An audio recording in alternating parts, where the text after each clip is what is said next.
Hello, I will be reviewing the Hammond Collection PACHYCEPHALOSAURUS today. So let's get started with it. Starting with the box, we have the usual Hammond Collection logo over here.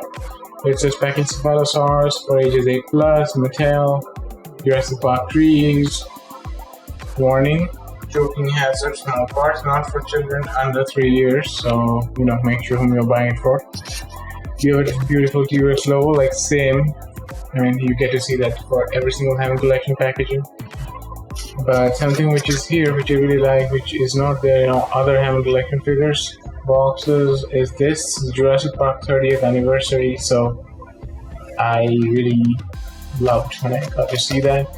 It's beautiful. It's amazing, just to know that amazing film. It's not just a film. It's kind of like, there are so many fans of Jurassic Park, so many people love it, including me, myself. I love this film.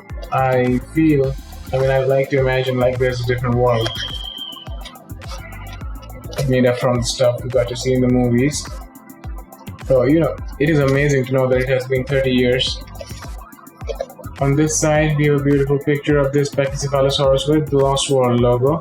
In this picture, it has been processed, edited, and a lot of things have been done on it, but still it looks better than the figure, obviously. And for every single one of the boxes you get to see a picture of the particular dinosaur you bought it, and those pictures are way more better than the figure itself, because these have lighting and all, so they look better because they have been edited, processed. Hammond Collection logo, Lost World, I already said that. There are some details on the back. If you want to go through them, you can pause and go through them. Over here is the bottom of the box, so if you want to know something, you can read it here. And on the other side, there's another Hammond Collection logo, and that is it about the box. Inside this place, you can see this is where the dinosaur was, and that's it. There is the green, yellowish amber kind of background image, which you get to see in each and every single one of the boxes for Hammond Collection figures. Let's move to the dinosaur. So when we take a closer look at this PACHYCEPHALOSAURUS, let's start with the head. As you can see, there are some nice little things here. I don't know if those are osteoderms, but maybe they are. I'm not sure about them. So if you know what they are, please comment down below. The detailing on the face, these little things, around the head, the eye, as you can see it, it's kind of little orange, but it looks real nice. The beak, this figure is something which I really, really like, because when I saw Lost World, I didn't even know what dinosaur it was. I got to know it later, but this is a really good figure from Hammond Collection. And I cannot say that for all of the Hammond Collection figures, because some of them have a lot of issues, but this one looks really good. I really have to say that this is amazing. Especially because of the head and the proportions of the body. There are some things about this one too, which I will talk later on, but right now we're talking about the sculpt. So the head, if you see properly, it's not just white. There are some kind of washes, or I don't know what it is called, but it's not just plain white. There are some areas where you can see some gray kind of things. That looks really good. It gives a realistic look to it, so that's really good. And then seeing it from the front, this is what it looks like. And when you see this look exactly looks like what you saw in Lost World when Ingen came to Isla Sorna and they were trying to capture the animals. They got the PACHYCEPHALOSAURUS, and this look reminds me of it. The paint is good. I will talk about it, but right now we're talking about the sculpt. So let's move on to the neck. The head stops there, and as you can see on the neck, it has some green. The base color of the body is kind of like an yellow ochre color, but slightly lighter than the basic yellow ochre which you get to see. And this is some deep green. And the combination is good, but something which I would have liked more is that if these areas where the yellow ochre and the green meet, if those areas were, softer, the edges of the colors, if they were more blended with the, if they had a better blend with both of them with each other, that would have been better instead of them being such lines.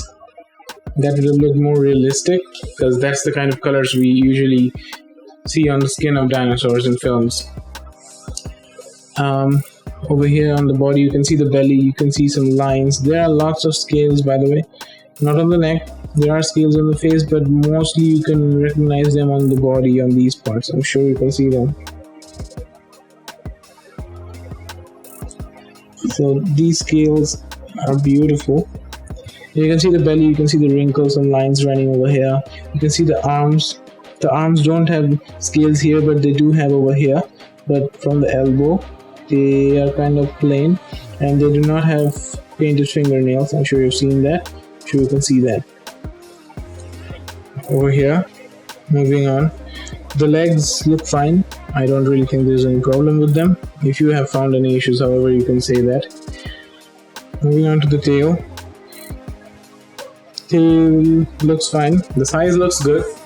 I mean, I don't have an issue with it, but something which I really wanted to talk about it is, I'm sure you can see that there are these green stripes which run from the place this tail starts, but they do not continue to the tip of the tail. They finish midway. So if that could have been done, that would have looked better. Them just finishing right here doesn't really make much sense. It looks incomplete. So that's something which I wanted to talk about, and many Hammond Collection dinosaurs face these problems, including the Gallimimus and Velociraptor too, the Jurassic Park Velociraptor. Moving to the feet. Let's look at the feet. As you can see, the feet. The toenails are painted, which is good. They mostly paint the toenail figures, but for some Hammond Collection figures, they leave out the fingernails. Like for the Baryonyx, it was great. Fingernails, toenails, both were painted. Same for the Velociraptor. But the Gallimimus did not get painted fingernails, nor did the Parasaurolophus. So I don't know why they do that. Because if you see one thing, the Baryonyx had painted fingernails, so did the Velociraptor, but not the Parasaurolophus and the Gallimimus. So maybe, they paint fingernails only for the carnivores and not for the herbivores, maybe something like that, I don't know. But as you can see here, the feet are sculpted quite nicely, and given the size of the other Hammond Collection dinosaurs, if for example I have the feet of the Gallimimus here, you see it's so much oversized than this, so I'll say that the feet on the PACHYCEPHALOSAURUS are still of a much better size. They could have been smaller, agree, I do agree, but not that big as the Velociraptor. The Velociraptor feet are huge. If you have any one of the raptors, JP Raptor or the JP3 Raptor, male or female, you'll see that their feet are extremely oversized. So I don't have any complaints about the feet of this one. And as you can see from the front, this is how it looks. There is some gloss on the feet, some kind of a varnish, to make it shine, which looks good only on the fingernails, and that's good. And I think the same kind of gloss should be on the beak. Is it? It is slightly there. And let's just look at the inner side of the mouth, which I forgot to show, I guess, but not yet. I still remember. It's extremely hard and stiff on mine. So this is what the inside of the inner part of the mouth looks like. As you can see, there's a tongue. I mean, I like this one much better than the PACHYCEPHALOSAURUS mouth. There's a little tongue, you can see that. And there are some slight gums. And this kind of looks good, It's extremely tight, as you can see, but looks good.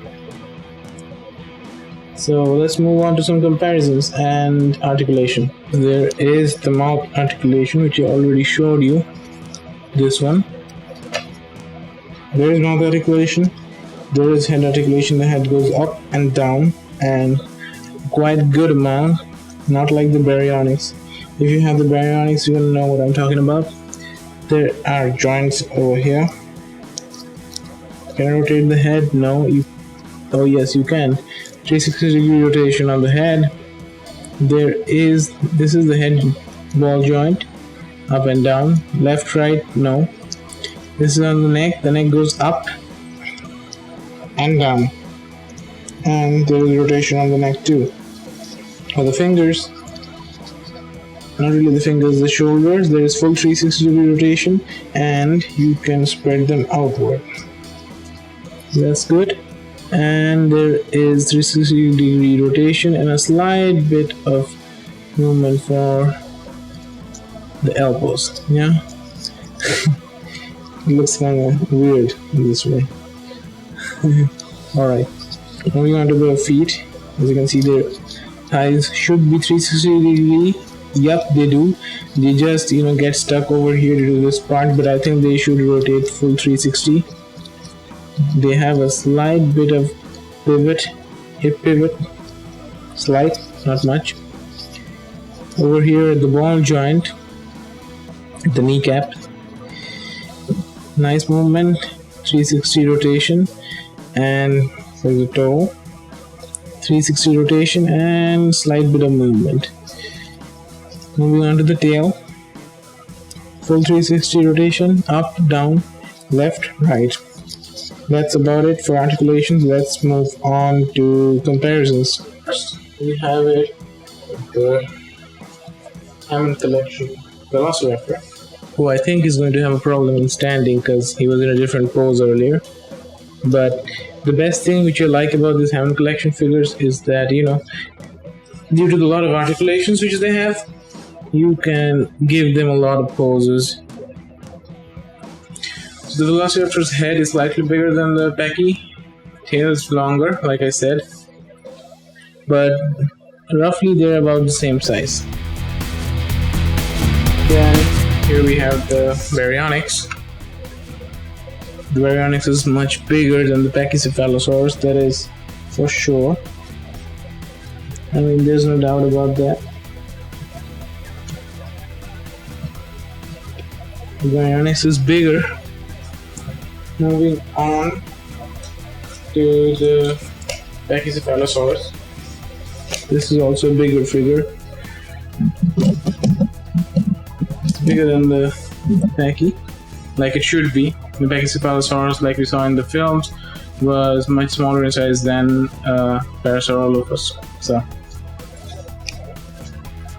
and last but not least, here it is with the Gallimimus. And here it is with the Gallimimus. My Gallimimus was also in a different pose, that's why the legs look kind of crooked, but that's fine. We have a slight bit of problem in standing right now.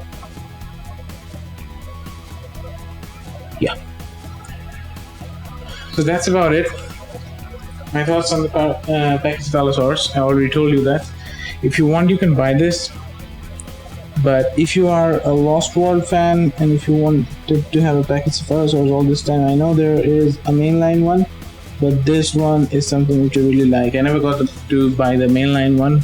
This is my first PACHYCEPHALOSAURUS ever, and it's small. Yes, it's 1/18 scale. That's what the Hammond Collection is. But the detailing, the paint, I mean, this is one of the best Hammond Collection figures. So if you are a Lost World or Jurassic Park fan, you can go for it blindly, and I can guarantee you're not going to regret.